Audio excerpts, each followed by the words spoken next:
in the first 3 months of the pandemic, Google search for sexting increased by 300%.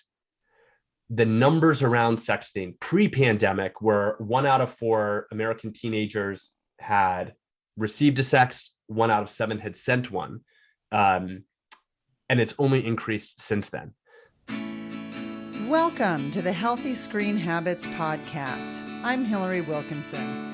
Whether you're starting your parenting journey with a newborn or looking to connect with your teen on technology, let's learn some new healthy screen habits together.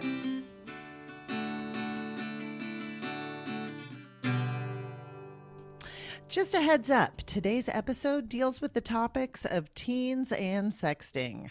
I want to give you a heads up, listeners, in case you are either not in a space where you can listen to this topic today, and I completely respect that, or have smaller ears around you. That being said, it's an incredibly important episode, and I really hope you make time in your schedule to listen when you can.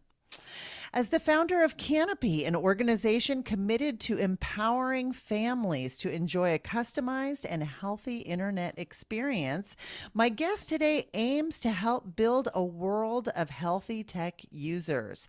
This means tackling some tough topics. If you've been with me for any amount of time or listened to other episodes, you'll be familiar with what I call the big three.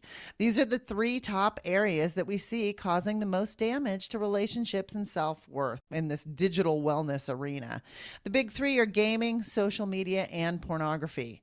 Sexting, or the sending and receiving of salacious images, often combines two of these three: social media and porn. It's a very real thing in today's dating world, and one that we must talk about with our teens. So I'm so glad to have an expert to ask my questions to. Welcome to the Healthy Screen Habits Podcast, Sean Clifford. Thank you so much for having me on. Excellent. I'm interested to hear a little bit about your background, Sean. What was your motivation behind founding Canopy, and how did you kind of get started in this space? Absolutely. So most importantly, I'm the father of 4. And so I feel at a kind of gut level, just a strong desire to let my kids be kids. And had spent a lot of time around, thankfully had some friends whose kids were a little bit older and just saw what was coming and the challenges that they confronted, and came to the realization that in many respects, we're the first generation wrestling with the challenges posed by unfettered access to the internet first, and then the ubiquitous device second. And wanted just to make sure that there were tools to help us do this, to navigate this with a little bit more intentionality behind it. I continually hear from parents that they feel as if their capacity to parent has been ripped from them the second that their kids kind of are able to plug in. And we wanted to make sure that we could provide families a chance to reclaim that. So that was kind of the inspiration for it. The pathway to Canopy was somewhat serendipitous. I was engaged on a project in Israel. And while there, I met this amazing figure who during our very first breakfast said that he thought technology was going to transform a generation, sometimes in good ways, sometimes in bad ways. And he was going to build out artificial intelligence to make sure that families could get the good without the bad. And that was the first of many, many conversations. And he spent a lot of time building out that tech. And as my kids got older, I gave him a call and we jumped in and we're off to the races. Awesome. So just real briefly, can you explain, we're talking a lot about Canopy, but I'm realized we haven't even explained what it is. Can you just briefly give us a synopsis on what Canopy is? Absolutely. Canopy is software that you would download to your child's smartphone, tablet, or computer. We're able to scan all internet traffic in real time as they browse and remove and block any pornographic content on any website by looking at every word, every image, every video before it hits your child's screen. We also have the capacity to analyze photos captured by a device. So if you have a smartphone and you try and take a photo that contains nudity, our software will flag that and give the user a choice to either delete it on the spot or to send it to mom or dad for approval. So this is our attempt to try and arrest the trend of sexting, which, as you noted, regrettably is becoming much more common. So Canopy falls into the area of kind of filtering, correct? Yeah, we kind of straddle the line between filtering and parental control. Candidly, we don't love the term parental control because I don't think parents want to be controlling. I don't think Hmm. kids want to be controlled. We want tools that empower them to kind of live consistent with what they want from the internet, which right now, regrettably, we don't always have the choice of what we consume. So we like to think of ourselves as being in the digital parenting space. Have you seen, during the time that you've been involved with Canopy, have you seen a change or difference kind of in this realm since like pre-pandemic, during pandemic, and now as we're kind of, cautiously moving forward? Yes. So going back pre-pandemic, look, a lot of these trends were already underway. And Dr. Jean Twenge, who wrote the book iGen, had already documented the extent to which these devices were transforming a generation. And so that was in place. The pandemic, I think, only accelerated it. Um, but it also forced a lot of reflection, I think, on how we're using technology.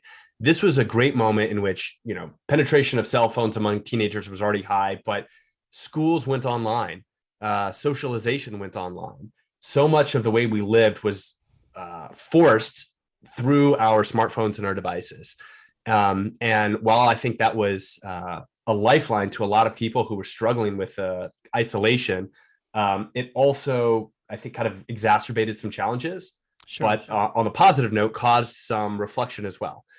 On the topic of sexting, within the first 3 months of the pandemic, Google search for sexting increased by 300%.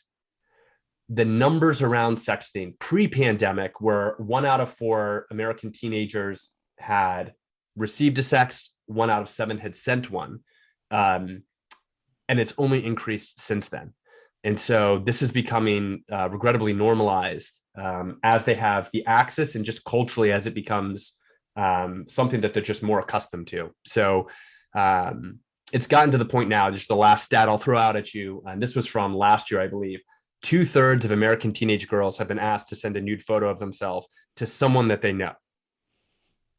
I want to get into how we can talk to our teens as to like what's an appropriate way to respond. How can they, just kind of give them some defense modes if we can. But first, we have to take a little break. When we come back, let's get into that. We love what we do, and we wouldn't be able to do it without the generous donations provided by our listeners and followers. We want to extend special thanks to the Doctors Petty for their unwavering support of the podcast and organization.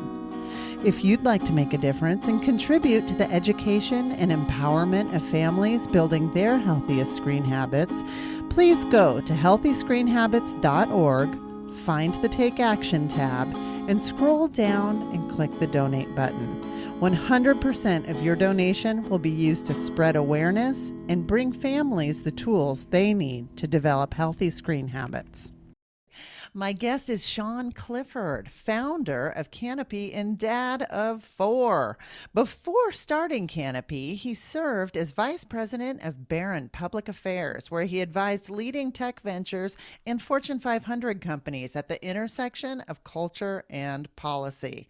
I bring this up because, Sean, before we get into those kind of applicable tips of how to talk to our teens directly about sexting, I wanted to take a little more global stance. Let's do the 50,000 foot view and ask you, do you have hope for policy changes that might protect our children?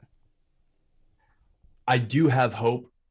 I just don't know on what time horizon I should be hopeful. I think that the movement is now emerging, driven by advances in neuroscience. We understand what this does to the brain. A emerging coalition of groups that recognize the challenges that stem pretty directly from how we're utilizing our technology. But perhaps more than anything, just the groundswell of parents, but also kids that have come to the conclusion that the ways that technology has inserted itself into our lives is not making us happy. And in fact, is oftentimes a driver of anxiety and kind of mental anguish. Mm-hmm. And not all, look, there's a lot of things going on. There's got to sort through questions of correlation and causation, but people recognize that we've got to figure it out. I don't think tech's going to go away. And so the question is, how are we going to find our way towards a better path? How much nudging needs to come from kind of the regulatory and policy bodies, and how much will be voluntarily adopted by the companies that recognize this? You're starting to see some movement in this. I'm hopeful about that, but I'll be honest with you. I've got 4 kids, 10 all the way down to 2 years old, and I'm not content to wait for that to move, because I think it'll happen, but I'm not sure it'll happen before my kids have to make some tough decisions. I could not agree with you more. And I'm further down the path in parenting, and I certainly hope that policies will be created and upheld to benefit public health. But I also recognize the mechanics of our legal system will not be quick enough to protect my teens, which when it comes down to it, that is Right. that is where I am deeply vested. Yes. And so can we go back to what you were talking about before the break, and can you share what are some of the biggest tips you have to keep teens safe online? We generally provide 3 vectors of advice. The first is you've got to prepare your kids. Mm-hmm. And the biggest component of this is you have to have conversations with them early and often, far earlier than you'd like, which I hate. I so sincerely regret that. But, just in one domain where we work, the age of exposure to pornography by some accounts is now somewhere between 9 and 11 years old. Which is atrocious. And as uncomfortable as it may be for a parent to have a conversation with a 9 or 10-year-old, it's far superior to them learning about this from Google or strangers online. So having conversations with your kid, preparing them for what's out there. Also, I think equipping them with the vocabulary. If you'll bear with me, I think most parents roll their eyes when I say this, but I'll say it all the same. Even though my oldest is 10 years old, we talk to her about what dopamine is.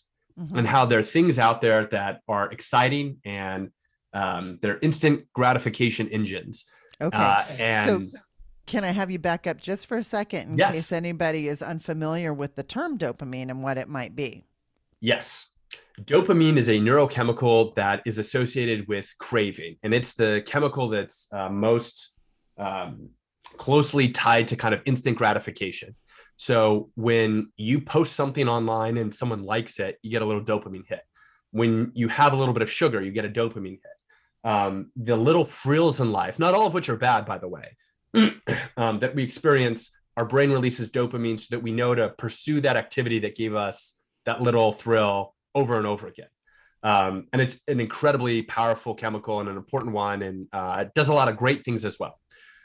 The thing that we have learned in science, and apologies for jumping down this rabbit hole, but we've never been in a scenario where we flooded our brains with as much dopamine as we're doing now because of the accessibility, both of sugar and whether it's pornography or social media and the validation that comes from that, or games or gambling.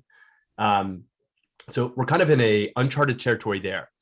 The second thing, which was revealed to me in a book called The Hacking of the American Mind, found that when you have too much dopamine in your brain, it blocks the serotonin receptors. Quick definition there. Serotonin. I was going to say, let's go back into serotonin. So serotonin is the chemical that you get when you've. I'm going to simplify it as much as I can. That when you've done something hard and like achieved an outcome that you've really been working on. So imagine that you've just summited a mountain that you've been climbing, and you're cold and you're hungry and you're thirsty, and it was really, really hard. But that sense of satisfaction and contentedness that you get. That's what I think most people, when we start to talk about happiness and what we want for our kids, it's that state of contentedness. Well, guess what? When you're flooding your brain with dopamine, it actually blocks the serotonin receptors. And so you feel empty. And so where do you turn when you feel empty and unhappy? Towards the things that provide that immediate hit, which is dopamine, which then blocks more serotonin receptors. Right. And you go in this terrible negative downward spiral, which kind of results in people that are very deeply unhappy. They can't climb out, and their brain is so flooded with dopamine And it takes a while to kind of clear it out. And so just quick caveat, I'm not a neuroscientist, but I did marry one. So that's where this is all coming from. So sorry, jumped way down that rabbit hole, but I think we talk to our daughter about that, and we try to ask her when she's navigating life, are the things that you're doing that are making you happy kind of in the dopamine space or the serotonin space? And I know that sounds so nerdy, but we really want her to understand what she's feeling, what the source of this is, and to the extent that we can, to nudge her towards like there's more lasting good fuel rather than the bad fuel. Right. No, I think we do the same thing when we teach our kids about nutrition. I mean, sure, if you're hungry, what automatically you're pulled to is that high calorie type food to immediately solve the craving. But if we can teach our kids, okay, that will give you a quick fix, and then ultimately you're going to feel worse. Or if you can go more towards a protein based something with a little more, sticking power, it might take a little longer to reach that healthy, that feeling of satiety, but you'll be there longer in the long run. And I don't think 10 years old is too early to start teaching that. I mean, we start teaching the names of different parts of our bodies as soon as a toddler can talk, and our brain is simply a part of our body. Yes. So all right. So I'm sorry. I took us way off course. That's First okay. thing is just, you've got to prepare your kids. I think the second thing is you've got to protect your kids. We think that these devices are amazing. And they're also potentially dangerous. And so taking safeguards in our household, I think Canopy is the solution that we've wanted, but there's lots of things and tools out there that you can use to make sure that your kids have space to be kids and to avoid exposure to some of the more problematic aspects of the online world, whether it's screen addiction or pornography or sexting or a number of other things. And then the third thing, and this oftentimes is the hardest one, I think parents, you've got to provide an example. It is so much more powerful when you say to your kids, there's no devices at the table if you don't have the device at the table. If you say you can't have a device in your room, that's just a rule. Like in our household, that's a rule. A lot easier to do if they don't see my wife and I sitting on our beds with a device in our hand. And that's hard because this is an issue, I think, for a lot of adults as well. Just the tech addiction, always being on. I work and my smartphone is a portal to work. And so I sometimes have to do it, but demonstrating those boundaries for them is so important. Yeah. So just to sum up, the three vectors that you're talking about are essentially education, protection, and example. Did I get all three of those? Yes. Awesome. So, what do you recommend, or how do you recommend we start talking to our teens about sexting? So, I mean, we're all the way along. We're talking to our young ones about our neurochemicals and keeping our brain healthy and healthy screen habits and all of that. How do you broach the topic of sexting and what it is, etc.? And is there an age that you recommend? Is there a developmental stage? What's your take on that? I think it's in flux. I think it will really depend family by family. I can't tell you the number of heartbreaking conversations I've had with families where they thought they were a couple years off from the conversation and it crept up on them. So as hard and uncomfortable as it is, I don't think you'll regret having it earlier. And there are ways out there and resources to make it age appropriate where you're not, I know a lot of people are concerned about it, kind of accelerating that pathway by bringing it up too early, but I think there are ways to do it. For sexting, I think there's some core issues that you can bring up earlier that then set the table for a more productive conversation.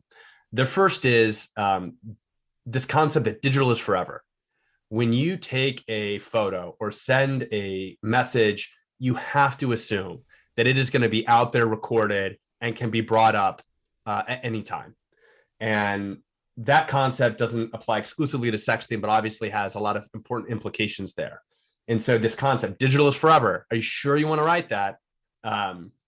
some parents will say, never send something that you wouldn't be ashamed if your grandmother read it. Right. The grandma And test. yes. And look, I won't always be applied, but that concept in general, I think is there, coupled with, I think it makes it a little bit more powerful if you can walk through some of the case studies where someone has done something that was foolish, and it got out there. And, professionally, like in the last few years, the number of people who have lost their jobs because of a tweet they wrote 10 years earlier, was kind of astounding. And so, like, you need to be mindful of that. And having those examples, I think, can then help the kid understand, okay, this actually is real. I think in parallel to that, conversations about why people put images of nudity and pornography online. What is the allure? Why do people do crazy things like that? With young kids, it's like they do crazy things. Like, that's an example. And just kind of understanding how to conceive of that. They will be exposed to it at some point, regrettably. We recognize even if you get Canopy on every device, there will always be another device. Mm-hmm. And at best, we can push that off or give you space. But your child almost undoubtedly will be exposed at some point. So having a conversation about what is the allure of that, why it happens, how to think about it, I think also then feeds into, all right, it's time to have the conversation about sexting. With those two things in place, I think it'll be a more productive conversation. They'll be kind of prepared to handle it. Awesome. Okay, so just to sum that portion up, recommending of talking to our teens and sexting is that reminding them, and for anyone who has been in any sort of digital citizenship class in the past 5 to 10 years, the whole concept of digital is forever should be something that they're quite familiar with. This gets tricky when you start talking about different apps like Snapchat, where you might need to point out the ability that recipients have of screenshotting images, and therefore whenever the sender is putting something out online, they're then relinquishing control forever. Because there's, even in teens that I know now, they still have this underlying belief that, well, I put it on Snapchat and everything just goes away, and that's not the case. So digital is forever, and the use of real life examples with that, and talking to kids about why people put images online. So Sean, what if, in spite of all of our talks and like I was referencing before, the digital citizenship classes and the tech contracts and the family plans, the day comes where when you're doing your responsible parenting duty and you're doing a quick check of your teen's phone and you find out that your teen has been engaged in sexting, what do you recommend parents do then? Phenomenal question, and a challenging one. I regrettably get this question quite a lot from parents. Oftentimes, that's what leads them to kind of seek out a tool like Canopy to begin with. But I would say a few things. First, just with respect to the disposition, the extent to which you can bring humility and grace into the conversation is always recommended. Oftentimes, kids are afraid. They've got a lot of fear. The immediate response is kind of one of anger because the parent recognizes the potential consequences. And I think that can lead into an unproductive direction. So first is collecting yourself before you enter into that conversation. The second, I think, critical thing is to take the efforts where possible to minimize the potential impact of it. There are some guides out there about how you can try and track down the photo and make sure that it's been deleted wherever possible.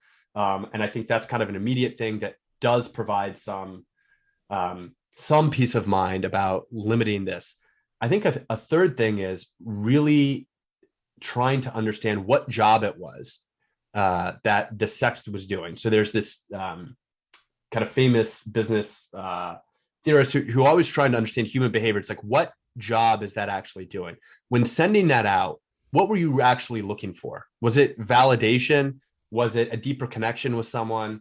And kind of getting to the heart of that to understand it and to unpack that and to try and identify what the need is that was served by that and what's a healthier, better way to do that, to kind of prevent this going forward. Because oftentimes we'll see kids almost develop this fatalistic mindset. One got out, and so then what's like, I've already crossed the threshold, which you think would be counterproductive, but like we see it more often than you'd imagine. So I think that's a really important step as well. Oh, I'm glad you brought that up, where it's the kind of, well, it doesn't matter anyways sort of approach. So if one got out, well, then everything's out there already. Yes. Uh, so we have to take a short break, but when we come back, I'm going to ask Sean Clifford for his healthy screen habit. At what age should I give my child a smartphone? How much screen time should I allow each day? What are the best filters to use on my family's devices? Sound familiar? These questions and more are answered at the Healthy Screen Habits website. We've curated the best articles, books, videos, and many other resources to help you figure out how you want to use technology in your life. Click on the awareness section to learn about the issues and dangers surrounding screen use. Then click on the tools page to download printables you can use with your family today, including the Healthy Screen Habits Family Technology Plan. Visit our website at www.healthyscreenhabits.org for the resources and tools you need to get started. My guest today is Sean Clifford, founder of Canopy and dad of 4, who loves exploring trails outside with his family in Austin, Texas. So, Sean, totally on a different approach, but I have to ask you, do you ever see any armadillos on your hikes? Armadillos, not on the hikes. Oh, okay. And a huge number of deer for being in a, Austin, Texas has the green belt around it, and the number of deer that, wander into our front yard. And like, I'm in a neighborhood, I'm not off on a trail, but a lot of those, more squirrels than I can count, but armadillos, regrettably, not quite as common. Okay. I love an armadillo. So I had to ask. Okay. So, Sean, on each episode, I ask each guest for a healthy screen habit, which is a tip or takeaway that our listeners can put into practice in their own home. Do you have one you can share with us?